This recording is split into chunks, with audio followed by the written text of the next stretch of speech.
encapotado anuncia tempestad, y el sol tras de las nubes pierde su claridad. Oligarcas temblar, viva la libertad. Cumple 200 años esa gran gloria de la historia de Venezuela, el general del pueblo soberano Ezequiel Zamora. Fue el continuador directo en la historia del siglo XIX de la causa bolivariana y expresó al pueblo traicionado que consiguió un líder que lo pusiera de pie nuevamente, Ezequiel Zamora.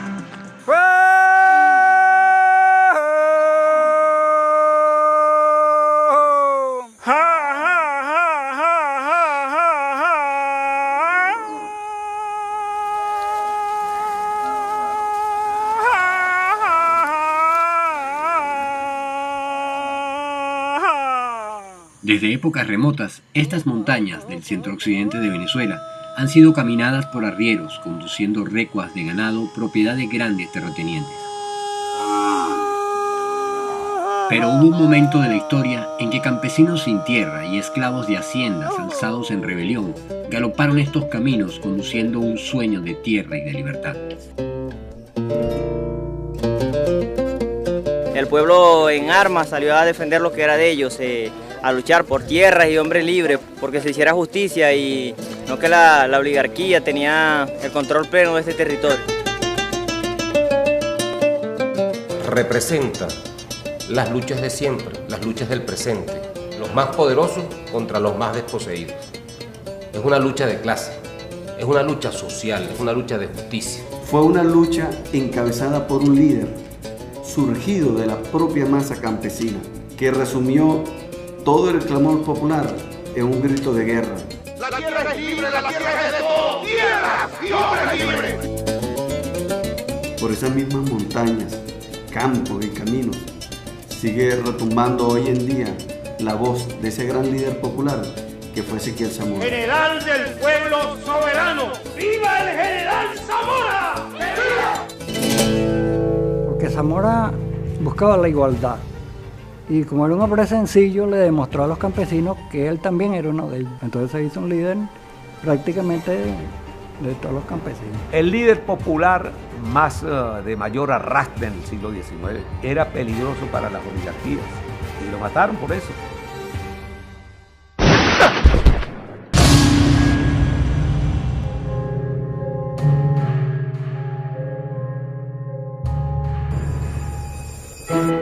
La historia general de Ezequiel Zamora comienza en el año 1817.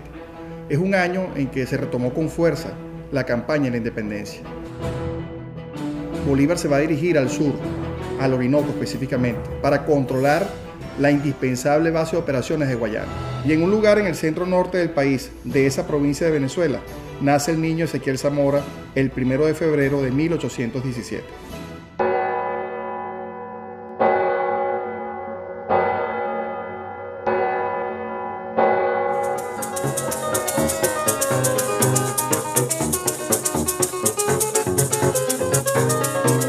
Encontramos en el Museo Casa Natal del General Ezequiel Zamora, o el lugar donde nació el general del pueblo soberano hace 200 años. Esta casa es típica colonial de blancos de orilla.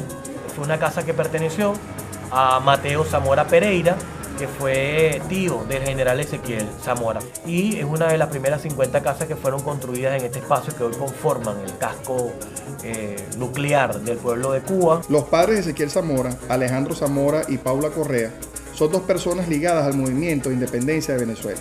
¿Qué hacían en la población de Cuba en ese momento? ¿Por qué llegan a los valles del Tuy?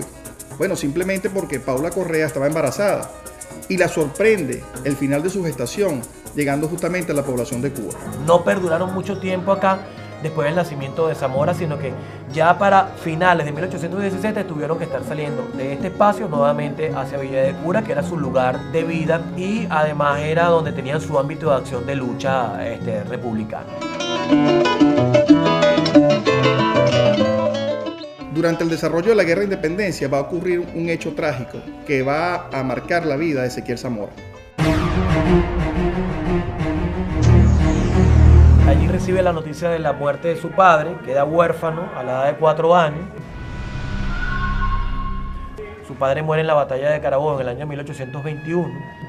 El mismo día que se sellaba la independencia de Venezuela, va a encontrar la muerte el padre de Ezequiel Zamora. Permanecen 4 años más en la ciudad de Villa de Cura y cuando Zamora cumple 8 años, se trasladan hacia la ciudad de Caracas. Se viene a Caracas, pero esa Caracas es la Caracas de posguerra. La Caracas después de Carabobo. Es una Caracas destruida. Además eran ciudades muy pequeñas y destruidas. Y además ciudades donde la población, la costumbre, la tradición, los usos, modas y valores del tiempo colonial estaban vivos. Esas eran ciudades donde el color de la piel determinaba la importancia, la jerarquía, el respeto, la credibilidad. Entonces, aquella ciudad aún destruida como estaba, es la que a donde llega la familia de los Zamora. Empieza Zamora a la edad de 8 años a estudiar en la escuela de Vicente Méndez. Vemos a un Zamora tutelado por su cuñado Juan Casper y es quien lo introduce dentro del pensamiento filosófico. Es quien toma de la mano a Zamora y lo hace leer a los pensadores ilustrados, a Descartes, a Diderot, a Rousseau. Sería también una enseñanza empírica de relatos de cómo habían sido las luchas en la Revolución Francesa, de las conquistas, de cómo Napoleón decretó el reparto de tierras para campesinos, de los postulados del socialismo utópico. Y no hay duda que otra parte de la formación de Ezequiel Zamora la obtuvo de su entorno, observando lo que estaba pasando justamente con el ascenso de la oligarquía al poder.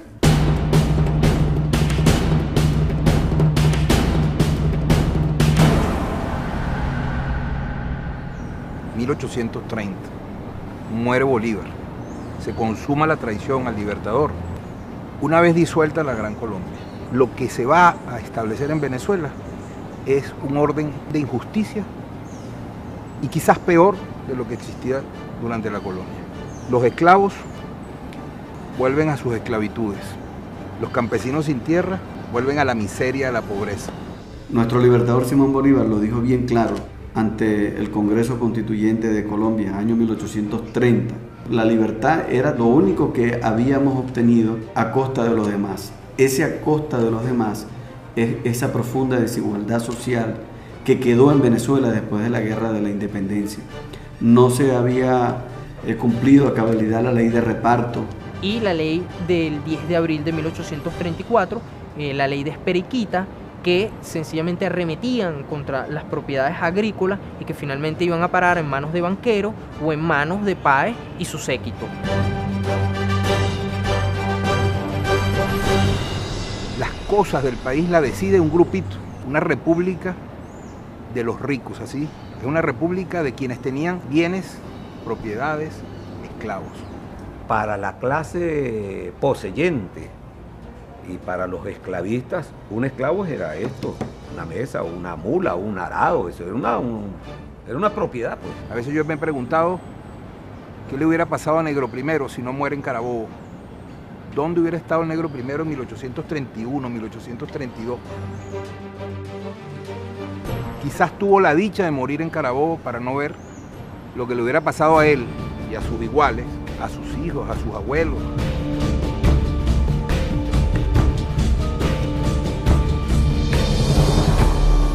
Pero ese pueblo que se reprime de nuevo, que vuelve otra vez a las catacumbas, no ha olvidado su historia pasada, no ha olvidado que él logró tener en algún momento el derecho a que se le reconociera como fuerza histórica. En ese momento en Venezuela van a surgir dos bandos bien definidos, el de los conservadores y el de los liberales. El de los conservadores va a tener a la cabeza al general Páez y con él otros militares, próceres de la independencia que van a asumir las riendas del país. Y el otro bando, llamado los liberales, está conformado por grandes terratenientes a los cuales se le han quitado las tierras. Pero junto a ellos también hay una gran masa campesina, sobre todo conformada por soldados que pelearon con esos próceres de la independencia, que también se han visto afectados porque le han quitado también sus tierras. Algunos de los más importantes propagandistas del Partido Conservador tachaban a los hombres del Partido Liberal de comunistas, el término comunista. Entonces Zamora es un hombre que se hace desde abajo. y es ganado hacia las ideas liberales, que en ese momento entran en conflicto con las ideas conservadoras que representa Páez, porque Páez, luego de haber sido un revolucionario patriota, se alía con la fuerza conservadora. Zamora se convierte en un ferviente partidario del Partido Liberal y en ese momento se encuentra en Villa de Cura.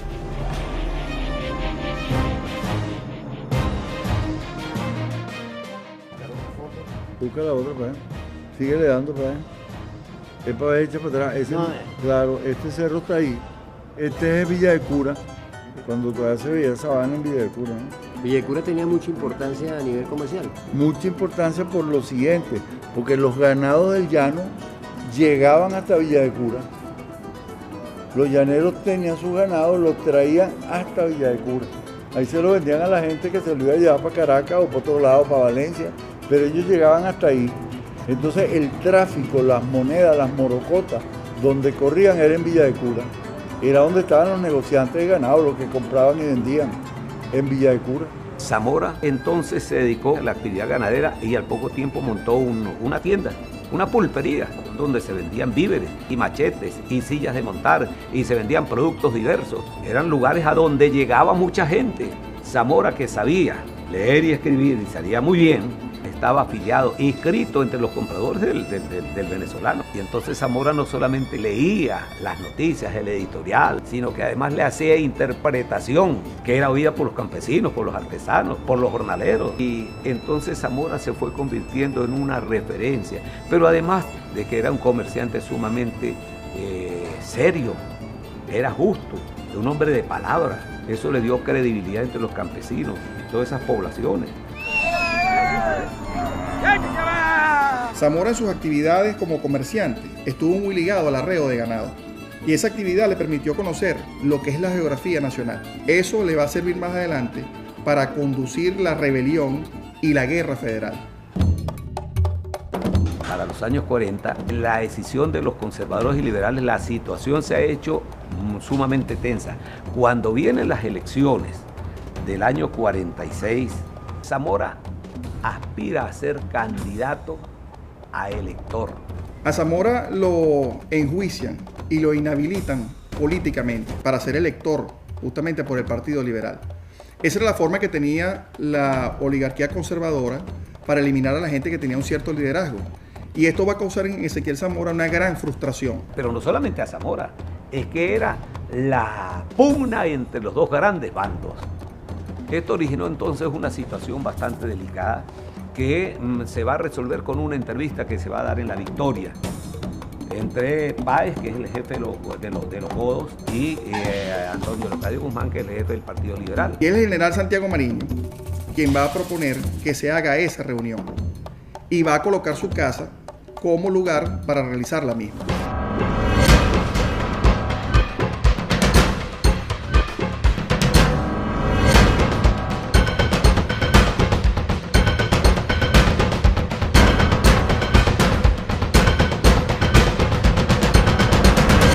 Y se va Antonio Leocadio Guzmán desde Caracas, a lomo de mula. Sale con 3 o 4 personas de aquí y a lo largo del camino se asegura que no menos de 10.000 personas lo acompañan cuando va ya por allí en Tejerías, ya acercándose a La Victoria. Y Ezequiel Zamora, quien se encontraba acompañando a Antonio Leocadio Guzmán desde Caracas, se encontraba allí en la ciudad de La Victoria.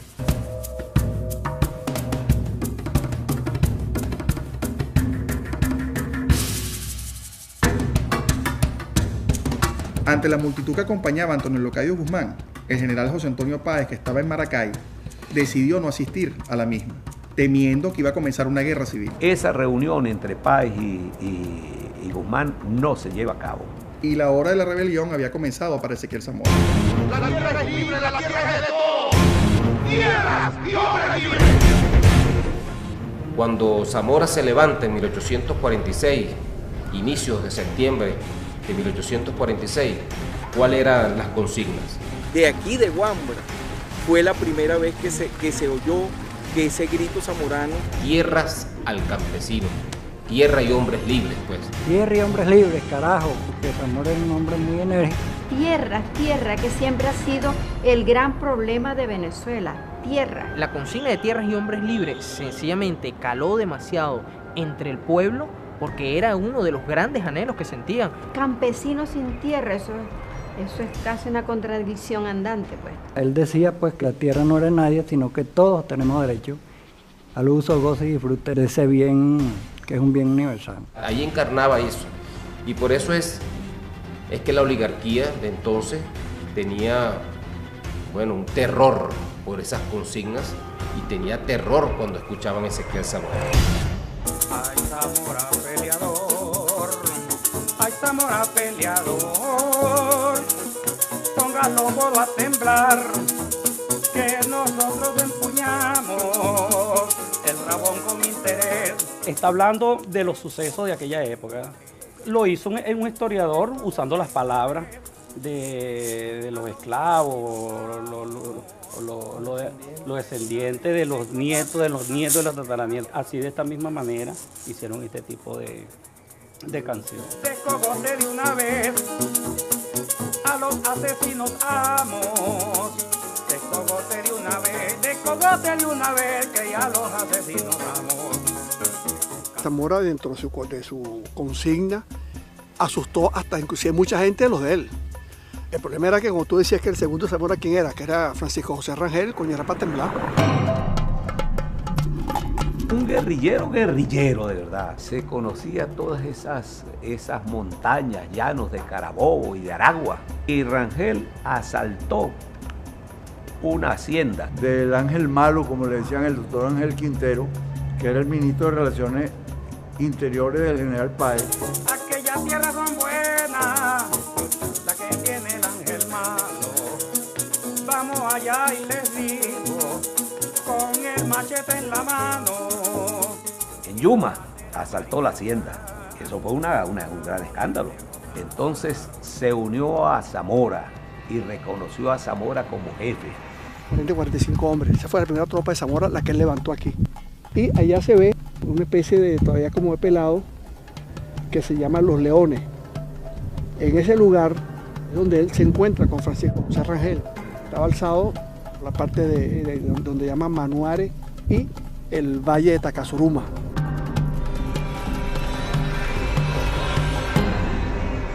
Zamora era un líder eminentemente popular y carismático. Y de allí devienen todas las demás características, un hombre humilde, un hombre de pueblo. Todas esas condiciones y la firmeza de sus ideas, la firmeza de su verbo, le daban características especiales que le permitían liderar a un ejército popular, que fue lo que comandó. Ezequiel Zamora no tenía un ejército, sino un pueblo atormentado tras sus huellas. Y eso era lo que iba detrás de Zamora, un pueblo en armas, comandado por un líder eminentemente popular. A punta de lanza, de machete, de garrote y de uno que otro mosquete, por ahí una escopeta, de un fusil.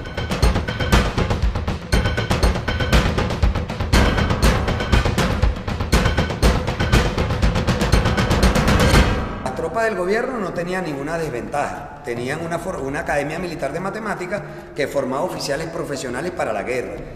Tenían los recursos del Estado para poder importar las armas del exterior. El conocido fusil de llave de sílex, llave de chispa o llave de piedra. Las armas de pistón o percusión, los famosos trabucos, que eran el arma de caballería. Sable curvo, con su guarnición, la lanza llanera y en algunas ocasiones iban armados con los trabucos.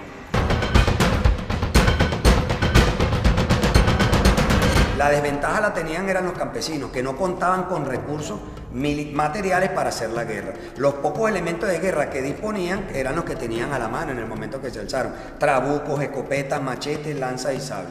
La lanza era el arma por excelencia de la caballería. Era un arma sencilla, era un arma que se podía ensamblar en cualquier parte del llano. Al no haber el noble metal para fundir la punta de lanza, simplemente el llanero le sacaba punta a la púa, peleaba con púas de palo, así lo dicen los documentos del siglo XIX. Esto significaba era nada más y nada menos que la determinación de derrotar al enemigo. Pues las pocas armas, las primeras armas de fuego de las cuales disponían, fueron las que fueron asaltadas en las guarniciones militares. Ellos no contaban con logística, el ejército popular no tenía logística, por eso eran guerrillas. Por eso eran guerrillas. Sin ningún conocimiento militar, puso en jaque al ejército centralista por 7 meses. Les costó encontrarlo, le encontró someter. Primero porque tenía un gran conocimiento. Segundo, la gente que lo apoyaba era nativa de aquí. Tercero, el aprovisionamiento era de conuco. Y en cuarto lugar, era un hombre que podía andar perfectamente en la noche como andar en el día. Gran jinete y a pie una bestia caminando. Cuando yo vi por primera vez en mi vida los cerros hacia donde huyó Zamora, que me quedé sorprendido, ¿qué fue a tener ese hombre para ese cerro?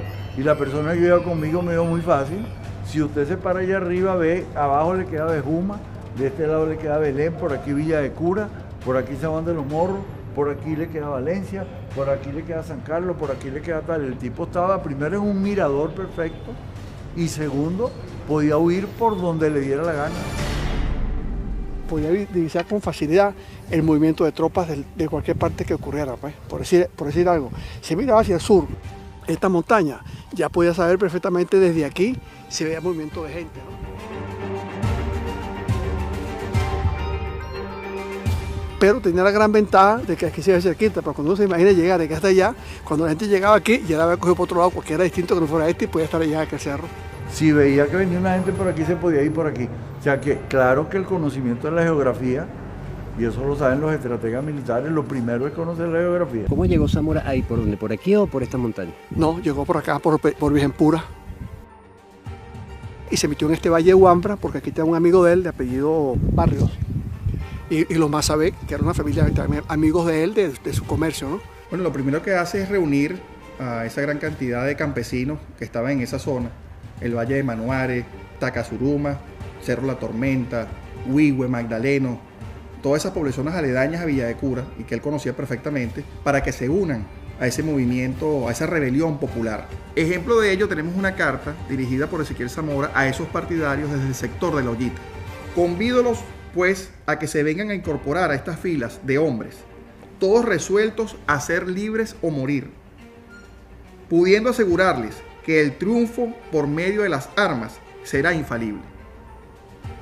Ustedes y nosotros, unidos, seremos una muralla inexpugnable. Y finaliza diciendo, somos de ustedes el jefe del pueblo soberano Ezequiel Zamora, coronel Francisco José Rangel, el secretario del despacho José Bernardo Mazabé.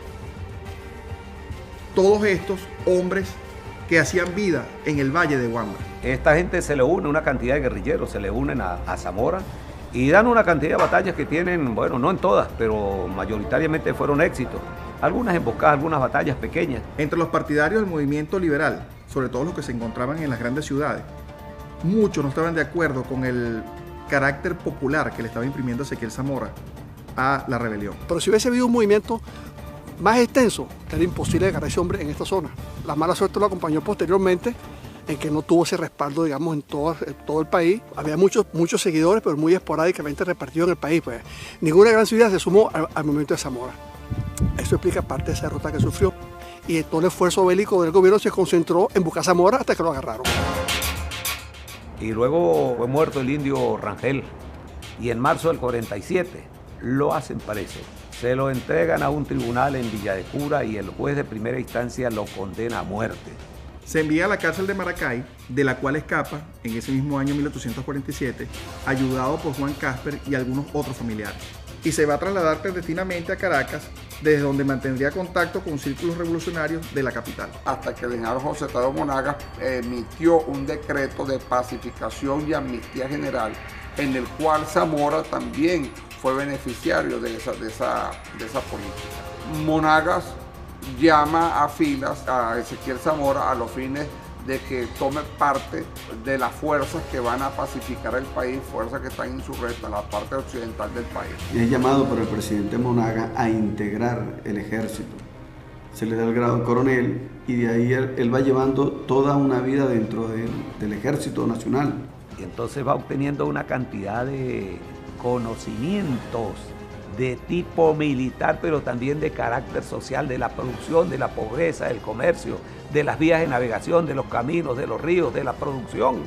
Conocer la organización de conocer cuáles son las tácticas que emplea nuestro ejército, y ello le permitió posteriormente, en la Guerra Federal, emplear todo aquello que había aprendido. Va escalando posiciones, ocupa cargos como comandante de armas de varias provincias. Cuando Zamora se retira del Ejército Nacional, se retira con el grado de general de brigada.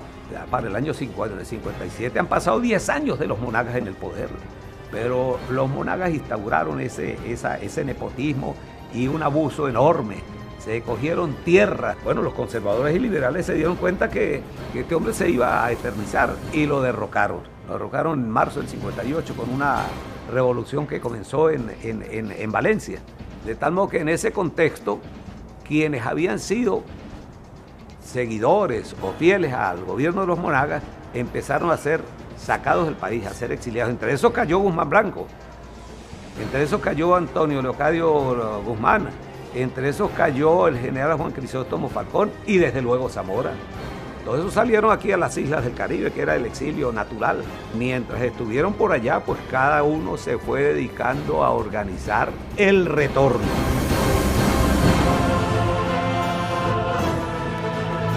La fecha heroica, gloriosa, del 20 de febrero de 1859, cuando el comandante Tirso Salaverría tomó el cuartel de Coro, se hizo de 900 fusiles, al día siguiente hizo el grito de la Federación y 2 días después tuvo Zamora desembarcando en la vela de Coro.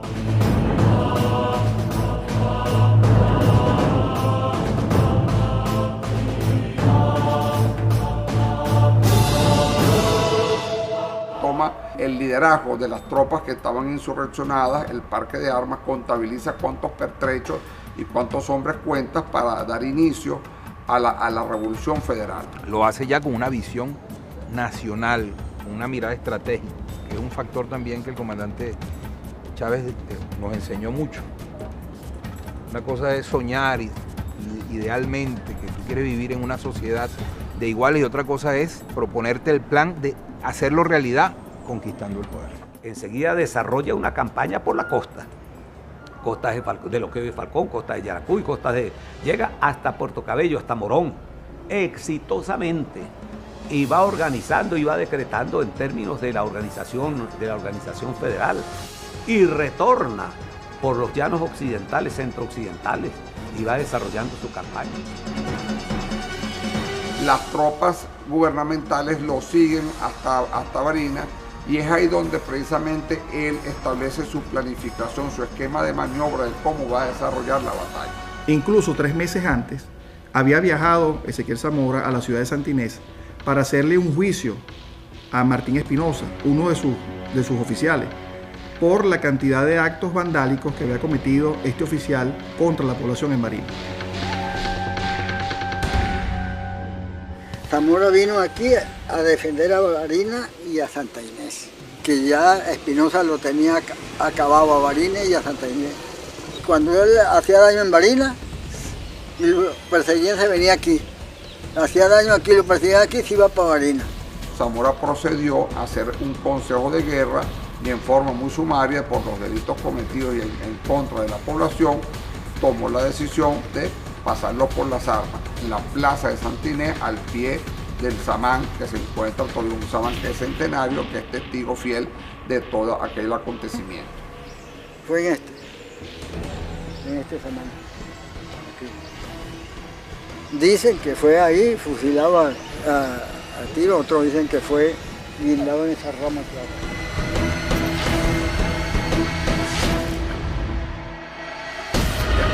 Estando el ejército federal concentrado en Barinas, se toma la decisión en Junta de Estado Mayor de que el sitio donde se iba a dar la batalla iba a ser la población de Santa Inés. Un espacio que parece como un embudo, plano, un pueblo, una hacienda, un caño a la entrada, el río Santo Domingo allá, y aquí unas colinas. Y Zamora se dio cuenta que aquel espacio era adecuado para una gran emboscada.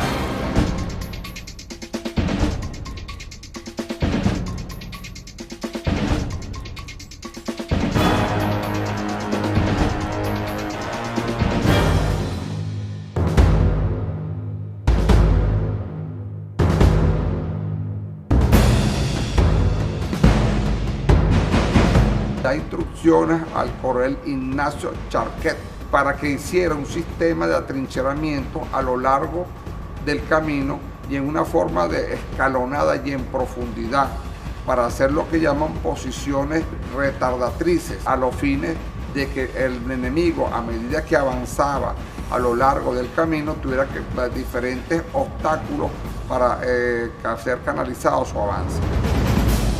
Estas trincheras permanecieron allí durante mucho tiempo, pero bueno, el paso del tiempo la fue desgastando, escondiendo, hasta el día de hoy, que prácticamente no quedan ya vestigios de las mismas. Donde está el monumento por ahí, había un cañito que llamaban El Palito. Como a 200 metros estaban las trincheras. Yo me recuerdo que yo estaba carajito, chico, que nosotros nos íbamos a fondear para allá y a joder por ahí. Y había las zanjas, pues. Todavía existían las zanjas en aquella época. Ahí nos metíamos a escondernos y vaina, echando vaina ahí. Estaban ondas todavía, claro. No se ha borrado porque tanto rastrearlo y tractores y él se ha borrado. Pero ahí estaba. En la batalla de Santinés, Zamora hizo una demostración magistral de lo que es el arte militar y también la ciencia militar. Se enfrentaron los conservadores con un ejército de aproximadamente 7.500 hombres contra el ejército federal, el ejército que comandaba Ezequiel Zamora, que tenía aproximadamente 5.000 hombres. Desarrolló una táctica que en el arte militar se llama acción retrógrada, ir toreando al enemigo. Lo toreo, cuando avance, yo huyo. Y se vino llevando al enemigo en profundidad, para buscar un sitio donde propinarle el mayor desgaste y la derrota final.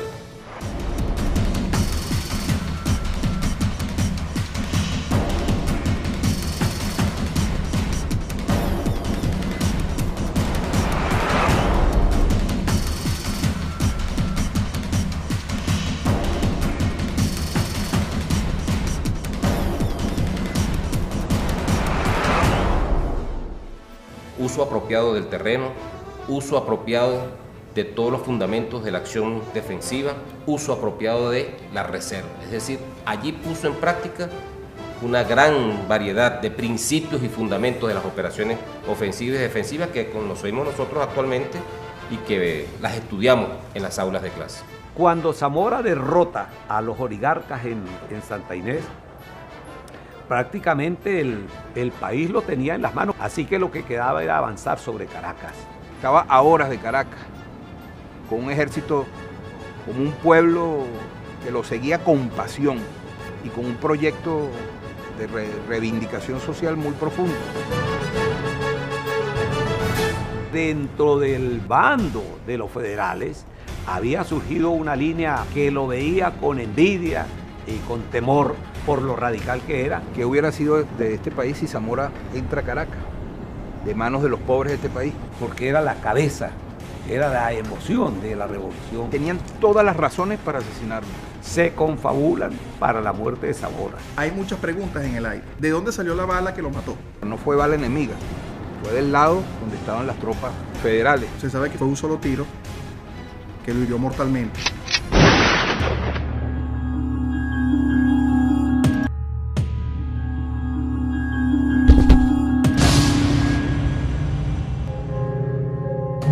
El general Ezequiel Zamora ha permanecido vivo en la memoria del pueblo. Forma parte del árbol de las tres raíces de la Revolución Bolivariana.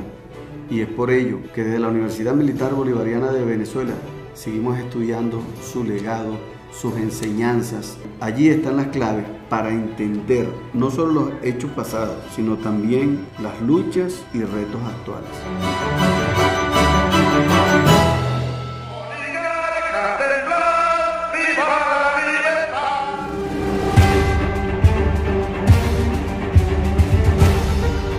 Es aprender haciendo, ¿no? Es la misma enseñanza que nos dejó Robinson, revivir los tiempos, en este caso de Zamora, y transitar todas las rutas que transitaron nuestros próceres.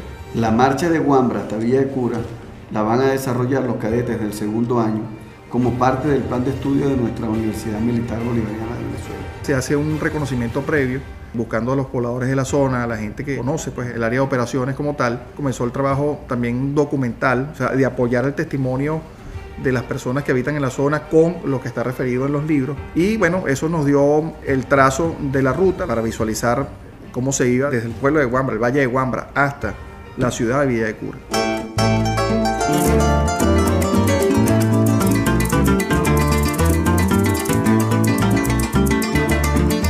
Llegar hasta la cresta topográfica de esa serranía del interior nos dio la oportunidad de poder divisar todo el área geográfica de Huambra, el sitio donde se levantó por allá en el año 1846. Empezamos por el cerro más alto, que es el Cerro Platillón. Es un cerro que está a 1999 metros sobre el nivel del mar. Es lo más alto que hay por aquí. Es lo más alto que hay por aquí. Y viene bajando la sierra. Todo este territorio lo llamaron la Sierra del Sur, que son sitios todos históricamente relacionados con Ezequiel Zamora. Los galpones aquellos que se ven allá al final. Ese es el Valle de Tacazuruma. Ahí fue donde se levantó en armas el indio Rangel. Correcto. Ahí se levanta el arma porque él era el comisario de Timbique. Nos quedan aproximadamente unos 14 kilómetros allá hacia el norte, ¿no? Aquí vamos a salir hacia el sector de Malpica, ¿no? Venimos exactamente nosotros de allá de Huambra, un recorrido histórico en donde vimos todas las diferentes rutas que seguía Ezequiel Zamora. Es una ruta de aproximadamente unos 20 kilómetros, por supuesto una ruta cargada de historia, donde tenemos que irnos deteniendo, hay que darle una explicación también a los cadetes, hay que explicarles geográficamente toda esta área. Bueno, todo ese esfuerzo es porque nosotros queremos cambiar la filosofía de impartir la historia militar y la historia de Venezuela en la Universidad Militar Bolivariana. Eso ha sido un lineamiento que fue dado primeramente por mi comandante Chávez, que nos enseñó pues una forma didáctica y una forma distinta de apreciar la historia, que es la historia viva. Pero de verdad que es una ruta sumamente interesante, una ruta cargada de historia, una ruta cargada de sentimiento nacionalista, una ruta patria.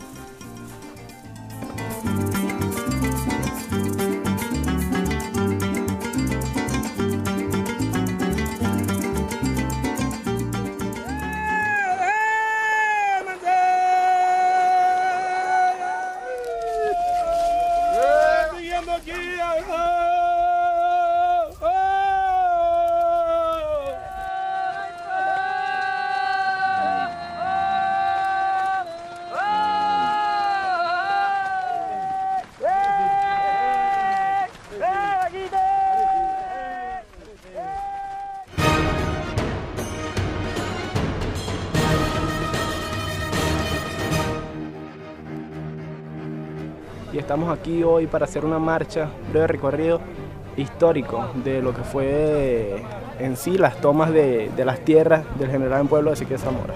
Y hoy en día, como cadetes, sigue siendo esa misma doctrina. Teniendo conciencia del pasado, sembraremos hacia un futuro mejor. ¿Qué es lo que queremos? ¡Libertad, igualdad y fraternidad! ¿Y cómo lo tendremos? ¡Con unidad, lucha y batalla y victoria!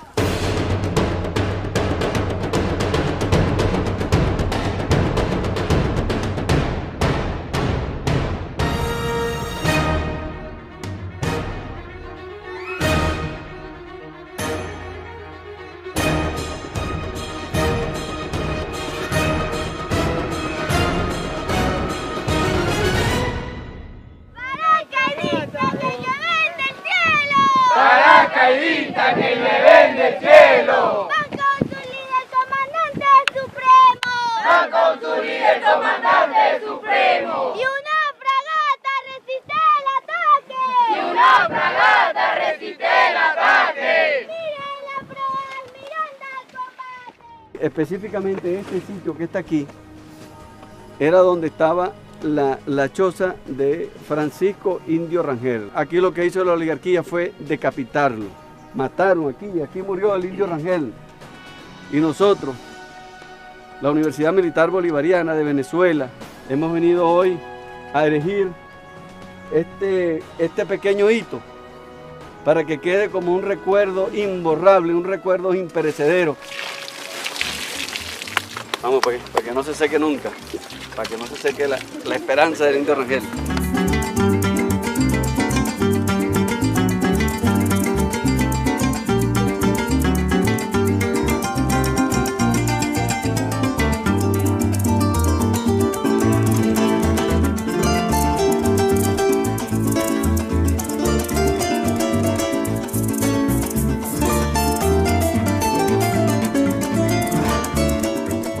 prestar atención. Empezamos a bajar y vamos allá a aquella carretera que está allá y ahí seguimos Villa de Cura, ¿ok? Lo más difícil ya lo pasamos. Todos estamos transitando este sitio para que en cada paso que nosotros vayamos dando vayamos reafirmando la conciencia de la importancia de defender lo que nosotros estamos defendiendo. Y le dirán a sus hijos, yo pasé por donde pasó Zamora, yo conozco la verdadera historia, la historia que hizo posible el nacimiento de nuestra nacionalidad, la historia que hizo posible que nosotros hoy vivamos en libertad.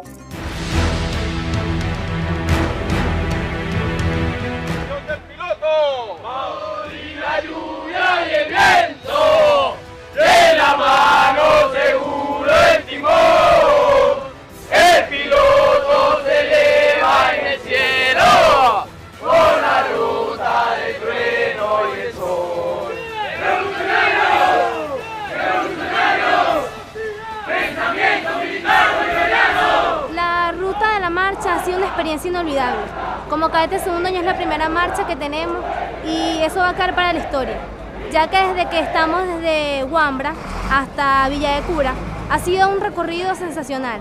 Hemos caminado, marchado entonando cantos de libertad, socialismo y demostrando que la Fuerza Armada Nacional Bolivariana está unida con el pueblo. La consigna ahora es tierra, hombres y mujeres libres.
Yo creo que es una práctica muy positiva para nuestros cadetes, para la juventud militar de Venezuela, para ir recreando, reviviendo esos momentos que se vivieron hace 200, hace 160 años.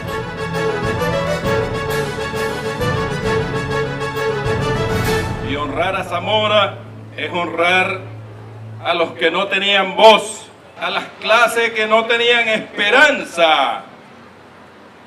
Y qué mejor lugar que este para rendirle tributo a 200 años de su natalicio.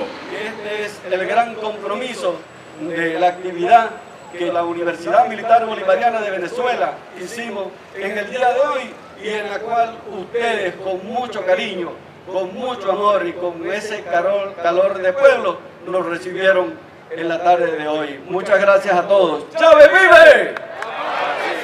¡Independencia y patria socialista! Muchas gracias y seguiremos venciendo y Zamora sigue viviendo.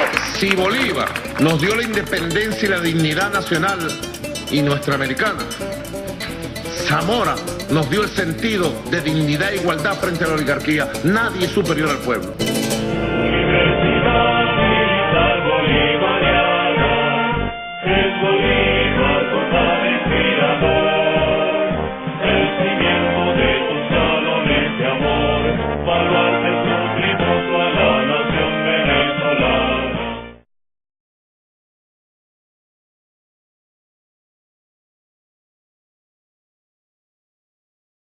De relatos de cómo habían sido las luchas en la Revolución Francesa, de las conquistas, de cómo Napoleón decretó el reparto de tierras para campesinos, de los postulados del socialismo utópico. Y no hay duda que otra parte de la formación de Ezequiel Zamora la obtuvo de su entorno, observando lo que estaba pasando justamente con el ascenso de la oligarquía al poder.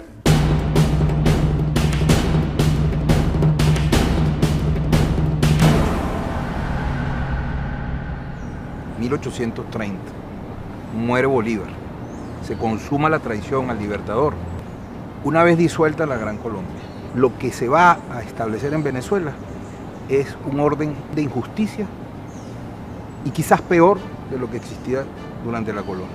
Los esclavos vuelven a sus esclavitudes, los campesinos sin tierra vuelven a la miseria, a la pobreza. Nuestro libertador Simón Bolívar lo dijo bien claro ante el Congreso Constituyente de Colombia, año 1830. La libertad era lo único que habíamos obtenido a costa de los demás. Ese a costa de los demás es esa profunda desigualdad social que quedó en Venezuela después de la Guerra de la Independencia. No se había cumplido a cabalidad la ley de reparto. Y la ley del 10 de abril de 1834, la ley de Esperiquita, que sencillamente arremetían contra las propiedades agrícolas y que finalmente iban a parar en manos de banqueros o en manos de Páez y su séquito. La monarquía tenía el control pleno de este territorio. Representa las luchas de siempre, las luchas del presente, los más poderosos contra los más desposeídos.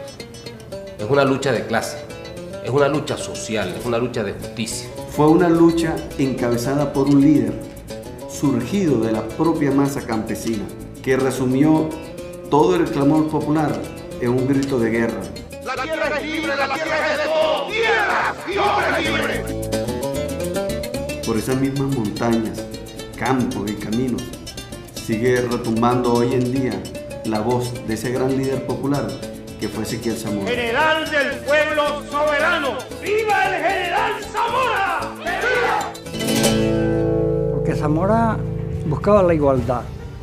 Y como era un hombre sencillo, le demostró a los campesinos que él también era uno de ellos. Entonces se hizo un líder prácticamente de todos los campesinos. El líder popular más de mayor arrastre en el siglo XIX era peligroso para las oligarquías y lo mataron por eso.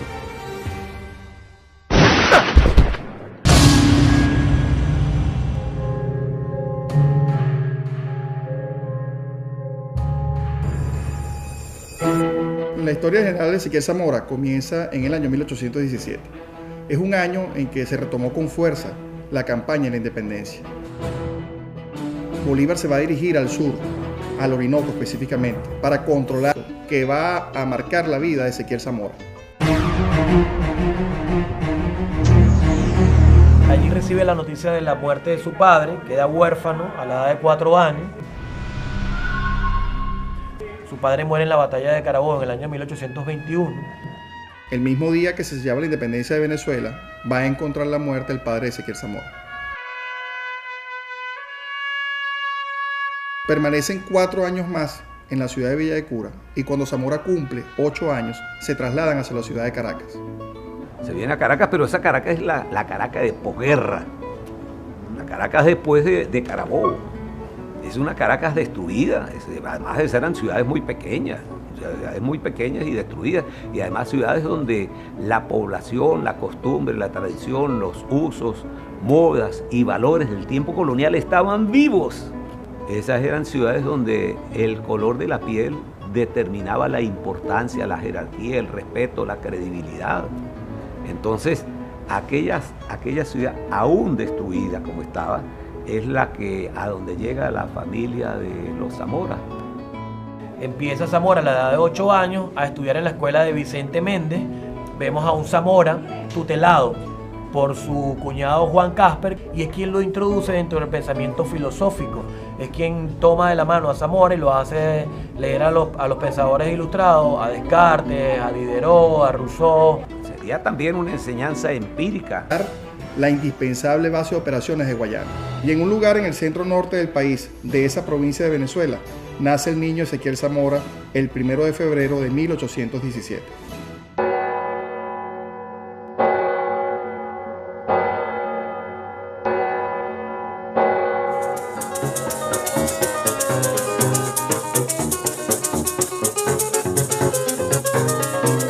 Encontramos en el Museo Casa Natal del General Ezequiel Zamora, o el lugar donde nació el general del pueblo soberano hace 200 años. Esta casa es típica colonial de blancos de orilla.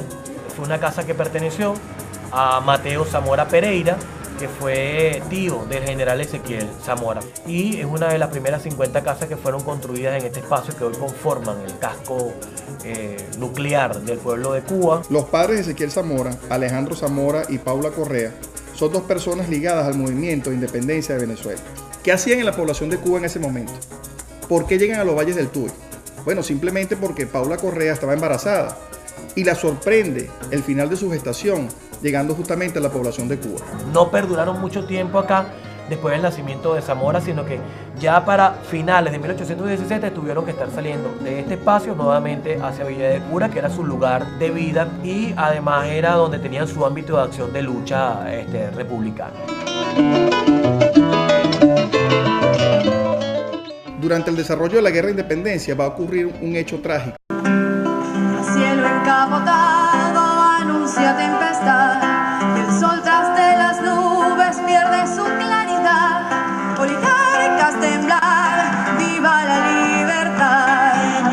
Cumple 200 años esa gran gloria de la historia de Venezuela, el general del pueblo soberano Ezequiel Zamora. Fue el continuador directo en la historia del siglo XIX de la causa bolivariana y expresó al pueblo traicionado que consiguió un líder que lo pusiera de pie nuevamente, Ezequiel Zamora.